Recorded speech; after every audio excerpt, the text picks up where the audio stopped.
વ્યતિકરણનો જેડબલની NEET માટે અગત્યનો concept જોવાના છે. આગળ જેડબલની નીટ માટે વધારે ઘણા બધા કોન્સેપ્ટ આપણે જોઈ લીધા, પણ આ એક થોડો અલગ પ્રકારનો કોન્સેપ્ટ છે અને જે જીડબલઈ માટે ખૂબ જ અગત્યનો છે. નીટ માટે પણ છે, પણ જેડબલઈ ની અંદર આના પ્રશ્નો એક બે પૂછાયેલા છે. ચલો જોઈએ તો શું છે કોન્સેપ્ટ. તો પહેલા યાદ રાખો,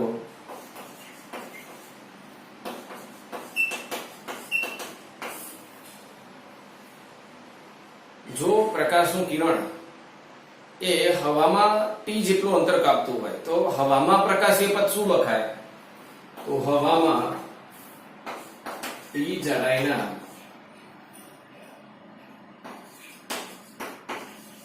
હવાના માધ્યમમાં પ્રકાશીય પથ, તો પ્રકાશનો પથ t લખાય. ધારી લો કે આ t જેટલો ભાગ છે અને આમાંથી પ્રકાશનું કિરણ દાખલ થાય તો આ હવાનો ભાગ એટલે સીધે સીધો દાખલ થાય, વાંકું ના આવે. એટલે હવામાં પ્રકાશીય પથ t લખાય. હવે n વક્રી વળાંક અને t જાડાઈના માધ્યમમાં પ્રકાશીય પથ. એટલે ધારી લો કે આ જ પ્રકાશના માર્ગમાં હવાની જગ્યાએ તમે n વક્રી વળાંક અને t જાડાઈનું માધ્યમ મૂકી દો, મતલબ પાણી મૂકો, કાચ મૂકો, એવી કોઈ શીટ મૂકી દો, તો માધ્યમમાં પ્રકાશીય પથ nt થઈ જાય. એટલે હવા કરતા થોડું વધી જાય. કેટલો? વક્રી વળાંક ગણો. વક્રી વળાંક n નહીં, મ્યુ લખીશું, મ્યુ વક્રી વળાંક. એટલે પ્રકાશીય પથ માધ્યમમાં મ્યુ ગણો થઈ જાય. કેમ? કારણ કે જો પાતળા માધ્યમમાંથી ઘટ માધ્યમમાં દાખલ થયેલ પ્રકાશનું કિરણ વાંકું વળે થોડું વધારે અંતર કાપે. એટલે હવા કરતા વક્રી વળાંક જેટલું પ્રકાશીય પથ વધી જાય. પ્રકાશીય પથ એટલે પ્રકાશે કાપેલું અંતર. હવે આગળ જો કોન્સેપ્ટ એવો છે કે યંગના બે સ્લિટના પ્રયોગમાં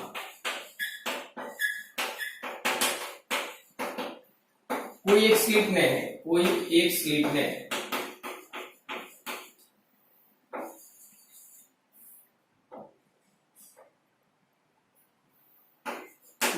અથવા તેમાંથી આવતા પ્રકાશના માર્ગમાં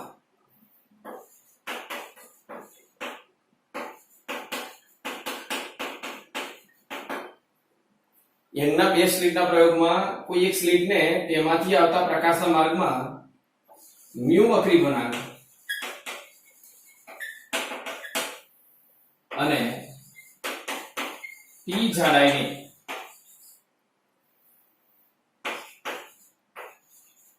શીટ વડે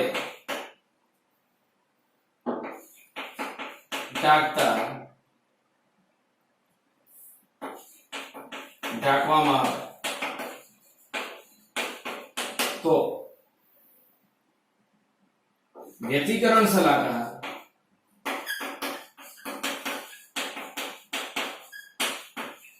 શિફ્ટ થાય છે. આ શું કહેવા માંગે સમજો.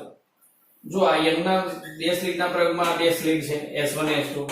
તમને ખબર છે કે બે સ્લિટ વચ્ચેનું અંતર સ્મોલ d છે. પછી ઉદ્ગમથી પડદા વચ્ચેનું અંતર એ કેપિટલ D છે અને પડદા પર અહીંયા પડદો જે છે એ પડદા પર અહીંયા મધ્યસ્થ પ્રકાશી શલાકા, પછી પ્રથમ અપ્રકાશી, પછી પ્રથમ પ્રકાશી શલાકા, પછી બીજી અપ્રકાશિત, બીજી પ્રકાશી શલાકા. આ રીતે મળે છે આપણને.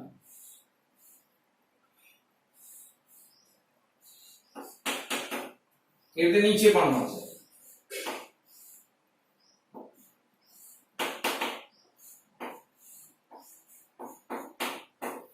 તો સમજો આ કોન્સેપ્ટ શું કહેવા માંગે છે કે આ બે સ્લિટમાંથી જે પ્રકાશ આવતો હોય એ પહેલા ધારો કે આ મધ્યસ્થ પ્રકાશી શલાકા પર સંપર્ક થયા, અહીં એટલે આપણને અહીંયા મધ્યસ્થ પ્રકાશિત શલાકા મળે. પછી પ્રથમ પ્રકાશિત, પ્રથમ પ્રકાશિત, દ્વિતીય પ્રકાશિત, દ્વિતીય પ્રકાશિત. હવે તમે કોઈ એક પ્રકાશના માર્ગમાં n મ્યુ વક્રી ગુણાંક અને t જાડાઈની શીટ મૂકી દો એટલે આખી વ્યતિકરણ શલાકા ખસી જશે. કેવી રીતે ખસી જશે? જો આકૃતિમાં હું અહીંયા બતાવું ફરીથી. આ S1 આ S2 બંને વચ્ચેનું અંતર સ્મોલ, ઉદ્ગમથી પડદા વચ્ચેનું અંતર કેપિટલ.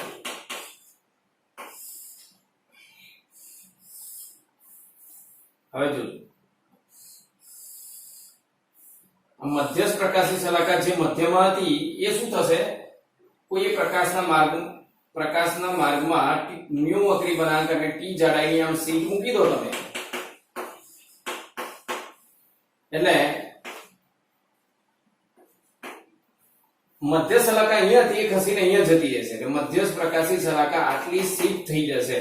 મધ્યસ્થ પ્રકાશિત શલાકા તો આ શીટ કેટલી થઈ એ આપણે શોધવાનું. t જાડાઈ મ્યુ વક્રી બનાંક શીટ મૂકતા આખી ખાલી મધ્ય એટલી નથી ખસતી, આખી વ્યતિક્રમ ભાત જ ખસી જાય છે. એટલે જેટલી મધ્યસ્થ પ્રકાશિત શલાકા ઉપર જાય એટલી પ્રથમ પ્રકાશિત ઉપર જાય. પ્રથમ અહીંયા છે તે એટલી જ ઉપર જશે. આ ખસીને અહીંયા આવે તો આ ખસીને ઉપર જાય. તો આ કેટલી શીટ થઈ એ શોધવું છે, શીટની જાડાઈ કેટલી એ શોધવું છે, વગેરે બાબતો આના પરથી શોધી શકાય. તેના માટે સૂત્ર કયું વાપરવાનું? તો જો આ કન્ડિશનમાં પદ તફાવત શું લખાય? પદ તફાવત. તો અહીંયા પદ તફાવત લખાય, ધ્યાનથી જોજો. S2P માંથી મોટા અંતરમાંથી S2P માઈનસ S1P. હવે ધ્યાન આપજો. પણ આ પથની અંદર t જેટલો હવાનો ભાગ દૂર થઈ ગયો છે. એટલે જો હવાનો ભાગ, હવામાં પ્રકાશીય પથ દૂર થઈ ગયો t જેટલો, અને માધ્યમનો પ્રકાશીય પથ ઉમેરાયો. માધ્યમ ઉમેરાયો એટલે માધ્યમમાં પ્રકાશિત કાપેલું અંતર ઉમેરાયું. એટલે માધ્યમમાં કેટલું અંતર કાપ્યું? Mu t. શું કર્યું? આ પથમાંથી આ પથ બાદ, એટલે S2P માંથી S1P બાદ. પણ S1P ની અંદર આટલો હવાનો ભાગ દૂર થઈ ગયો. હવામાં પ્રકાશીય પથ, હવાનો ભાગ મતલબ હવામાં પ્રકાશિત કાપેલું અંતર આટલું દૂર થઈ ગયું, અને માધ્યમમાં કાપેલું પ્રકાશીય અંતર મ્યુ t ઉમેરાય, કારણ કે માધ્યમમાં આવ્યું એટલે. તો હવે આ શું લખાય? S2P minus S1P. અને આને છે ને આપણે આ રીતે લખીશું, ધ્યાનથી જોજો. Minus mu t plus t. બરોબર? અને આ રીતે લખી શકાય S2P minus S1P minus common, તો મ્યુ માઈનસ 1 t કોમન. શું કર્યું? ધ્યાનથી જોજો. આ t પહેલા કોમન કાઢ્યો બંનેમાંથી, તો અહીંયા મ્યુ વધ્યો અને અહીંયા 1 વધ્યો. પણ માઈનસ કોમન કાઢીએ એટલે પ્લસ નો માઈનસ થઈ જાય. પછી વધારાનો પ્રકાશીય પદ કેટલો? એના મતલબ શું થયો? અહીંયા વધારાનો પ્રકાશીય પદ, એટલે અહીંયા લખવું હોય ને તો વધારાનો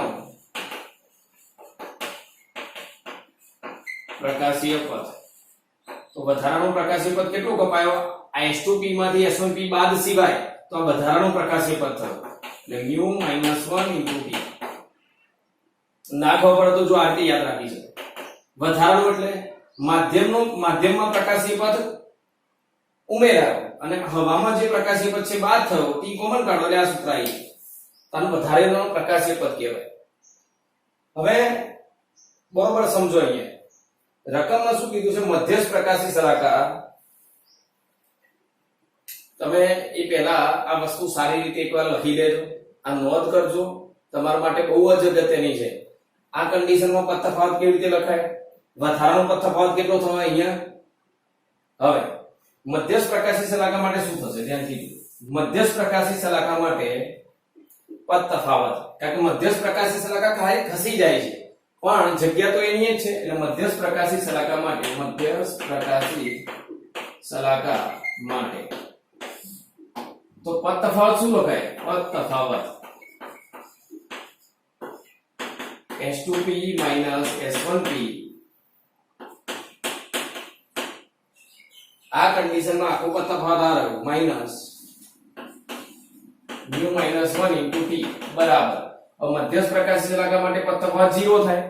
આમ તો પ્રકાશી શલાકા એટલે n લેમ્ડા, પણ n શલાકાનો નંબર મધ્યસ્થ માટે 0 લખાય એટલે અહીંયા પદ તફાવત 0. બીજું, હવે S2P S1P આ ગોઠવણી માટે સૂત્ર શું આવતું હતું યાદ કરો આની જગ્યાએ જ્યાં S2P S1P બરાબર x small d upon capital D બરોબર આના બરાબર d sin θ લખાય તો તમે આની જગ્યાએ લખી દો તો x small d upon capital D અને આ ભાગ આખો આ બાજુ આવે આની જગ્યાએ તમે લખ્યું x small d upon capital D અને આ ભાગ આ બાજુ લાવો તો μ - 1 * t તો આના પરથી શીટની જાડાઈ શું લખાય તો t એ શીટની જાડાઈ છે તો t ને કરતા બનાવો તો μ - 1 છેદમાં જાય અહીંયા x સ્મોલ d અને કેપિટલ D ની જગ્યાએ તમે d sin θ લખી શકો અહીંયા આની જગ્યાએ આ S2P S આ d sin θ લખાય અને કોઈ પ્રકાશી સલાકા તમને નંબર આપ્યો હોય તો એ પણ અહીંયા લખી શકાય ધારો કે પ્રકાશી સલાકા હોય તો n લેમ્બડા અપ્રકાશિત સલાકા હોય તો n + 1/2 * લેમ્બડા આવું ગમે તે લખી શકાય આની જગ્યાએ અને આ પદ આ બાજુ લાય એટલે આવું સૂત્ર બને બીજું આ સલાકા કેટલી શિફ્ટ થઈ મધ્યસ્થ પ્રકાશ સલાકા અહીંયા હતી એ ખસીને અહીંયા ગઈ તો આ x જેટલી શિફ્ટ થઈ એટલે સલાકા નું સ્થાનાંતર આને કહેવાય લેટરલ શિફ્ટ લેટરલ સીધી રેખામાં શિફ્ટ એવું કહેવાય તો સલાકાનું લેટરલ શિફ્ટ કેટલું તો x ને કરતા બનાવવો પડે તો x બરાબર μ - 1 * t upon કેપિટલ D ગુણાકારમાં સ્મોલ d છેદમાં આ લેટરલ શિફ્ટ છે બરોબર આ શીટની જાડાઈ હવે અહીંયા આપણે જે કોન્સેપ્ટ જોયા એનો ઉપયોગ કેમ નો થાય તો જુદી જુદી રીતે તમે ઉપયોગ કરી શકો હું તમને 2-3 ઉદાહરણ આપું છું અને બાકીના કેટલાક પ્રશ્નો આવા પ્રેક્ટિસ તમારે કરી લેવાના જેથી આ કોન્સેપ્ટ તમારો ક્લિયર થઈ જાય વધારે પાકો થાય હવે ધારી લો કે આપણે વસ્તુ શું હતી આમાં કે કોઈ સ્લીટમાંથી આવતા પ્રકાશના માર્ગમાં t જાડાઈ અને μ વક્રીભ્રાંક વાળી શીટ મૂકી દો તો આખી વ્યતિકરણ વાત આમ ખસી જાય છે એટલે ખરેખર જો શીટ ના મૂકી હોય તો અહીંયા મધ્યસ્થ પ્રકાશી સલાકા હોય પણ શીટ મૂકવાથી આ મધ્યસ્થની જગ્યાએ પ્રથમ પ્રકાશી સલાકા ધારો કે અહીંયા આવી જાય છે મધ્યસ્થની જગ્યાએ પ્રથમ પ્રકાશી સલાકા આવી જાય આ ભાગ નીચે જતો રહે અને આ અહીંયા આવતો રહે છે તો એ વખતે તમારે અહીંયા શું કરવાનું તો આગળ મધ્યસ્થ પ્રકાશી સલાકાની જગ્યાએ મધ્યસ્થની સ્થાને પ્રથમ પ્રકાશિત સલાકા મળે તો એટલે ધારી લો કે અહીંયા પ્રથમ પ્રકાશિત સલાકા મળે છે તો તમારા જે વધારાનો થયું કોના લીધે આ વધારાનો જે પદ તફાવત પડ્યો ને શીટ મૂકવાથી વધારાનો જે પદ તફાવત આવ્યો એના લીધે અહીંયા તમને પ્રથમ પ્રકાશિત સલાકા મળે એટલે વધારાનો પદ તફાવત તમારે અહીંયા લખો તો μ - 1 * t બરાબર પ્રથમ પ્રકાશિત સલાકા એટલે n લેમ્બડા અને પ્રથમ પ્રકાશિત માટે n બરાબર 1 એટલે બરાબર અહીંયા શું થઈ જાય μ - 1 * t બરાબર લેમ્બડા એટલે ધારી લો કે મધ્યસ્થ પ્રકાશી સલાકાની જગ્યાએ બીજી પ્રકાશી સલાકા તો 2 લેમ્બડા થાય ત્રીજી સલાકા આવે તો 3 લેમ્બડા થાય અને ચોથી આવે તો n લેમ્બડા થાય એટલે મધ્યસ્થના સ્થાને પ્રથમ પ્રકાશી સલાકાની જગ્યાએ n મી પ્રકાશી સલાકા હું એવું લખી દઉં n મી પ્રકાશી સલાકા તો સૂત્ર n લેમ્બડા આવું બને અને પ્રથમ પ્રકાશી સલાકા માટે n બરાબર 1 થાય એટલે n ની જગ્યાએ 1 લખી શકો એટલે આ તમારું સૂત્ર યાદ રાખવાનું મધ્યસ્થ પ્રકાશી શીટ મૂકવાથી મધ્યના જગ્યાએ કોઈ પણ પ્રકાશી સલાકા આવે પાંચમી આવે તો 5 લેમ્બડા આ વધારાનો પદ તફાવત બરાબર 5 લેમ્બડા બરોબર આગળ એટલે આ સૂત્ર પણ આપણા કામનું છે નંબર 5 હવે ધારી લો કે પ્રકાશી સલાકાની જગ્યાએ કોઈ અપ્રકાશિત સલાકા આવતી હોય એટલે મધ્યસ્થના સ્થાને મધ્યસ્થ પ્રકાશિત સલાકા ને સ્થાને nમી અપ્રકાશિત સલાકા મળે તો એટલે મધ્યની જગ્યાએ ધારો કે પહેલી અપ્રકાશિત સલાકા મધ્ય આમ જતી રહે પ્રથમ અહીંયા આવતી તો એ વખતે હવે સૂત્ર શું લખાય તો વધારાનો પદ તફાવત બરાબર વધારાના પદ તફાવતના લીધે એવું થાય છે એટલે વધારાનો પદ તફાવત બરાબર અહીંયા અપ્રકાશી સલાહકારી વિનાશક વ્યતિકરણની શરત n dash plus 1/2 into lambda અને જો પ્રથમ અપ્રકાશિત શલાકા આવતી હોય પ્રથમ અપ્રકાશિત શલાકા માટે તો n dash બરાબર 1 લખાય તો આ સૂત્ર કેવું બને mu minus 1 into t બરાબર અહીં 1 લખો તો લેમ્ડા by 2 તો તમારે આ પણ યાદ રાખો સોરી હો પ્રથમ અપ્રકાશિત શલાકા n બરાબર 0 લખાય આપણે આમાં એક બીજી વસ્તુમાં તમને સમજાવવાની છે વિનાશક વ્યતિકરણમાં એ હું તમને આગળ બતાવું છું પ્રથમ અપ્રકાશિત એટલે n dash બરાબર 0 કારણ કે n dash 0 થી શરૂ થાય છે પ્રથમ અપ્રકાશિત 0 બીજી અપ્રકાશિત તો 1 એટલે 0 માટે પહેલી મળે 1 માટે બીજી મળે 2 માટે ત્રીજી મળે આ ખાસ ધ્યાન રાખવાનું હવે આના સિવાય ચલો આ સૂત્ર થઈ ગયું નંબર 6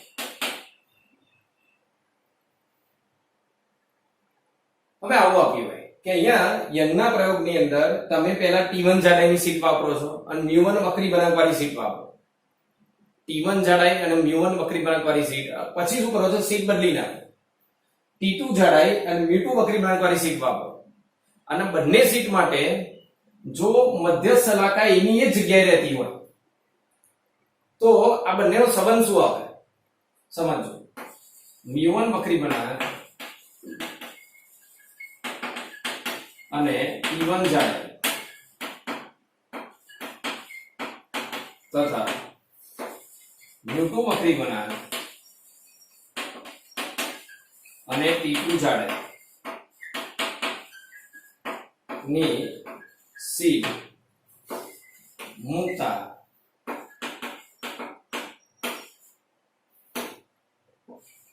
મધ્યસ્થ પ્રકાશિત શલાકા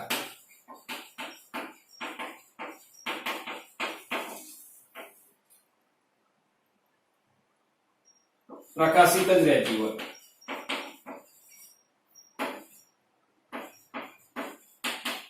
શું કહેવા માંગે છે કે મધ્યસ્થ પ્રકાશિત શલાકા પહેલા T1 જાડાઈની શીટ માટે અહીંયા મળી અને T2 જાડાઈની શીટ માટે પણ ત્યાં જ મળે પ્રકાશિત જ રહેતી હોય મતલબ એની એક જગ્યા મળે તો એનો અર્થ એવો થયો કે કોઈ અંતર બદલાવાનું નથી એટલે જો આમાં મધ્યસ્થ પ્રકાશિત શલાકા જે આવતી હશે એ જ રહેવાનું આ વસ્તુ બદલાવાની નથી પ્રકાશ તો બદલાતો જ નથી બદલાયું શું ખાલી એક તો જાડાઈ અને વક્રી બનાવે એટલે t અને μ - 1 નો સંબંધ વ્યસ્ત આવશે એટલે t ચલે છે 1/μ - 1 તો t1/t2 બરાબર વ્યસ્ત સંબંધ છે એ μ2 - 1/μ1 - 1 આવું લખાશે કેમ એવું થયું કારણ કે મધ્યસ્થ પ્રકાશિત શલાકા માટે પદ તફાવત તો અચળ જ રહે મધ્ય માટે ધારો કે 0 તો આ ભાગ 0 થઈ જાય તો પછી પહેલી શીટ માટે 0 બીજી શીટ માટે 0 એટલે આ અચળ થયું અહીંયા બરાબર અચળ લખાય તો આ ભાગ છેદમાં આવે તો t ચલે છે 1/μ - 1 એટલે યાદ રાખો શીટની જાડાઈ અને શીટનો વક્રી ગુણાંકનો સંબંધ વ્યસ્ત આવે t ચલે છે 1/μ - 1 આ એક અગત્યનો પોઈન્ટ છે આગળ જોઈએ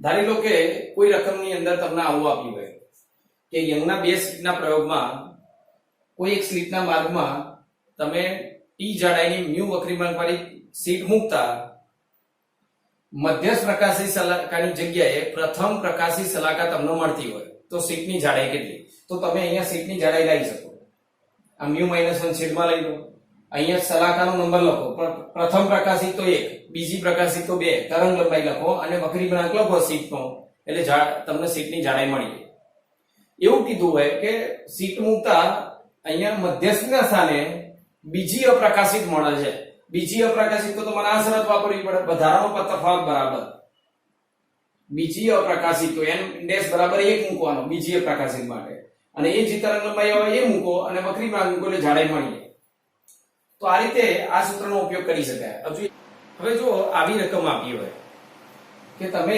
યંગના બે સ્લિટના પ્રયોગમાં કોઈ પ્રકાશના માર્ગમાં t જાડાઈની શીટ દાખલ કરતા T1 જાડાઈની અને μ વક્રી બનાવવાની સીટ દાખલ કરતા મધ્યસ્થના સ્થાને 5મી પ્રકાશી સલાકા મળે છે, એટલે સલાકાનો નંબર 5. એને હું અહીંયા લખી દઉં છું આ રીતે. મ્યુ વક્રી વળાંક અને T1 જાડાઈની સીટ વડે N1 મી પ્રકાશિત સલાકા ની જગ્યાએ, એટલે તમે T1 જાડાઈની સીટ વાપરી, વક્રી વળાંક તો મ્યુ લખ્યો છે આપણે, જાડાઈ T1, ત્યારે અહીંયા મધ્યસ્થ પ્રકાશિત સલાકાની જગ્યાએ N1 મી પ્રકાશિત સલાકા મળી. N1 મી મતલબ 5મી કે 10મી જે હોય. હવે T2 જાડાઈની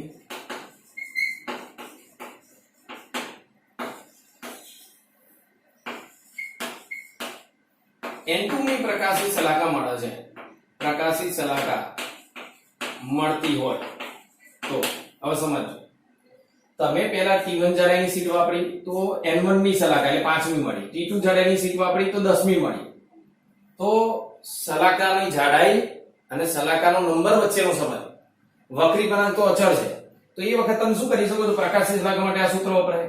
વક્રી વળાંક અચળ છે, તરંગ લંબાઈ અચળ છે, તો સલાકાનો નંબર અને જાડાઈ વચ્ચેનો સંબંધ તો T ચલે છે N થાય, અને માટે T1/T2 બરાબર N1/N2 થાય.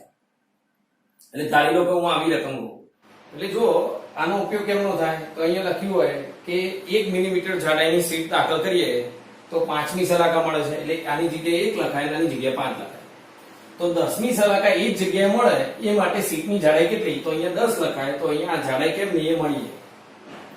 ચલો આવું એક બીજો કોન્સેપ્ટ જોઈએ, આગળ જોઈએ. અહીંયા યંગના પ્રયોગમાં કોઈ એક પ્રકાશના માર્ગમાં તો કોઈ એક સ્લિટને 1.5 વક્રી વળાંક વાળી સીટ વડે ઢાંકી દેવામાં આવે. 1.5 વક્રી વળાંક વાળી સીટ વડે ઢાંકી દેવામાં આવે તો મધ્યસ્થ પ્રકાશિત સલાકા પ્રકાશિત જ રહેતી હોય. એનો મતલબ શું થાય કે મધ્યસ્થ પ્રકાશિત સલાકા એની એ જ જગ્યાએ મળે, એટલે કે સલાકાનું શિફ્ટ થતી નથી. તો આ સીટની લઘુત્તમ જાડાઈ કેટલી, સીટની મિનિમમ જાડાઈ. તો જો અહીંયા એક તો મધ્યસ્થ પ્રકાશિત સલાકાની વાત છે, એટલે આ સમીકરણ વપરાય, mu - 1 * T બરાબર N1. હવે લઘુત્તમ જાડાઈ સીટ કેટલી લઘુત્તમ જાડાઈની હોય, તો મધ્યસ્થ પ્રકાશિત સલાકા માટે n બરાબર 0 લખાય. જો તમે 0 લખો તો આ ભાગ 0 થઈ જાય, તો સીટની જાડાઈ મળે જ નહીં, તો સીટ છે જ નહીં એવું ગણી શકાય. તો તમારે ઓછામાં ઓછી જાડાઈની સીટ લેવી હોય તો n બરાબર 0 નહીં લખવાનો, એના પછીનો ક્રમ લખવાનો. એટલે જો સીટની લઘુત્તમ જાડાઈ માટે n બરાબર 1 લેતા, ઓછામાં ઓછી કિંમત તમારે 1 લેવી પડે. તો સીટની જાડાઈ લઘુત્તમ જાડાઈ શું મળે, તો સીટની લઘુત્તમ જાડાઈ બરાબર n ની જગ્યાએ 1, એટલે ઉપર ખાલી લેમડા વધ્યો, નીચે mu - 1 લેમડા.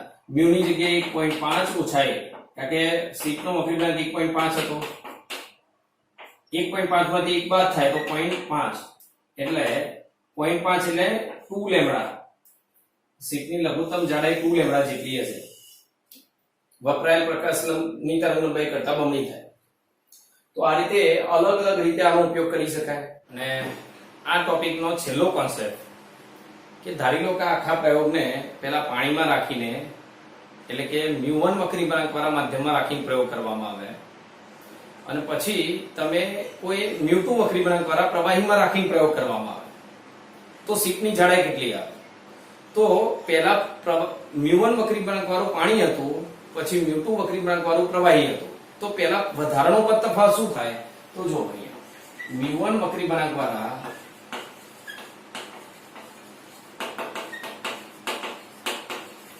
પ્રવાહીમાં પ્રકાશીય પદ, તેમાં લખાય mu1 * T. પછી mu2 વક્રી વળાંક વાળા પ્રવાહીમાં પ્રકાશીય પદ mu2 * T. તો બંને પ્રવાહીમાં પથનો તફાવત કેટલો, એટલે વધારાનો પદ તફાવત, તો શું લખાય mu2 * T - mu1 * T.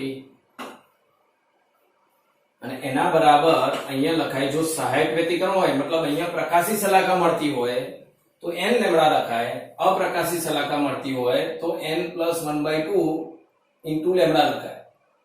એટલે તમે અહીંયા શું લખી શકો તો જો હું અહીંયા લખું સહાયક વ્યતિકરણ માટે મતલબ પ્રકાશી શલાકા માટે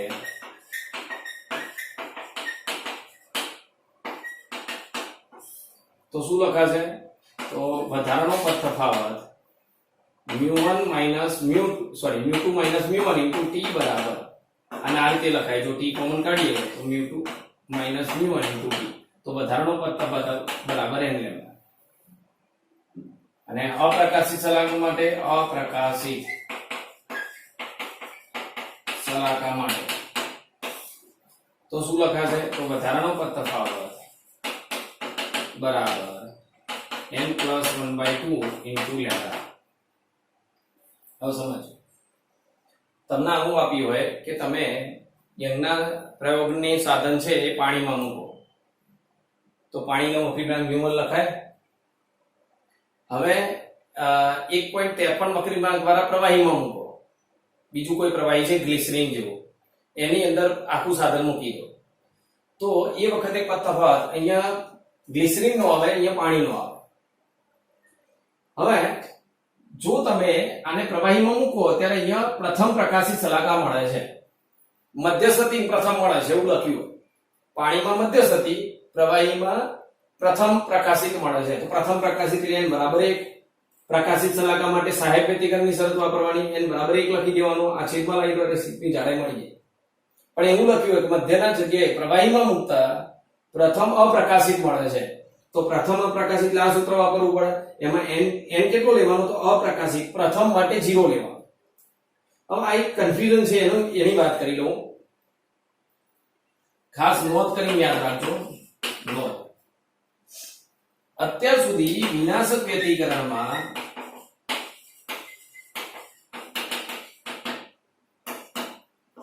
પદ તફાવત બરાબર પદ તફાવત તો આપણે સૂત્ર શું વાપરતા હતા પદ તફાવતનું n+1/2 ઇન્ટુ લેમ્ડા. અને જ્યાં n ક્યાંથી શરૂ થતો 0 1 2 અને બીજી આ રીતે લખતા હતા n+1 લેમ્ડા/2 અને જ્યાં n ક્યાંથી શરૂ થાય 0 1 2 3 વગેરે. તો n ની જગ્યાએ તમે 0 લખો એટલે પહેલી અપ્રકાશિત મળે, n ની જગ્યાએ 1 લખો એટલે બીજી એક લખો તો બીજી અપ્રકાશિત મળે, 2 લખો તો ત્રીજી અપ્રકાશિત મળે. પણ કેટલીક રેફરન્સ બુક કેટલાક મટીરીયલમાં તમે જોશો આ સૂત્ર મેં આપણી એનસીઈઆરટી ની બુક પ્રમાણે બતાવ્યું છે, પણ તમે કેટલીક રેફરન્સ બુકમાં જોશો તો અહીંયા માઈનસ આપ્યું છે આ સૂત્રમાં. હવે માઈનસ આપ્યો તો શું થાય તો પદ તફાવત જો આની જગ્યાએ અથવા તમે પદ તફાવત n-1/2 ઇન્ટુ લેમ્ડા લખો અથવા તો n-1 લેમ્ડા/2 લખો તો n ક્યાંથી શરૂ કરવાનો 1 થી 0 નહીં લેવા. અને આનો ફાયદો શું છે આ સૂત્રનો જો આના જગ્યાએ વાપરો, કન્ફ્યુઝ ના થતા તમે કોઈ એક સૂત્ર જ યાદ રાખજો, બે સૂત્રનો ઉપયોગ ગમે ત્યારે ના કરતા. હા તમે એકવાર ક્લિયર થઈ જાવ આનાથી પછી બીજું વાપરી શકો.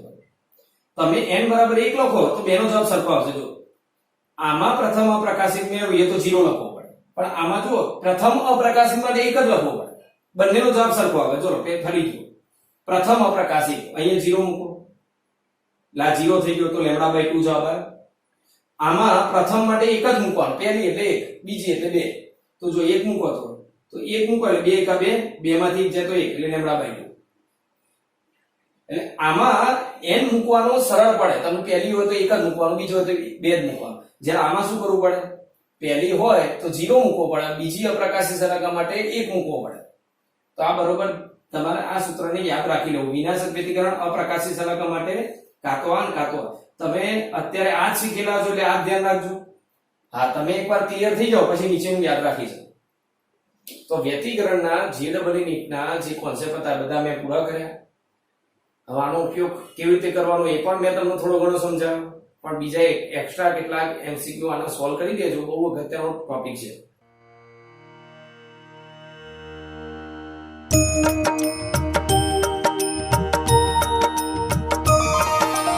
गणनायक तू सिद्धि विनायक विनायका तू धनदायक तू वक्रतुंड तू एकदंत तू गुणाधीश तू धूम्रवर्ण तू लंबोदर तू गजानना तू श्री गणपति तू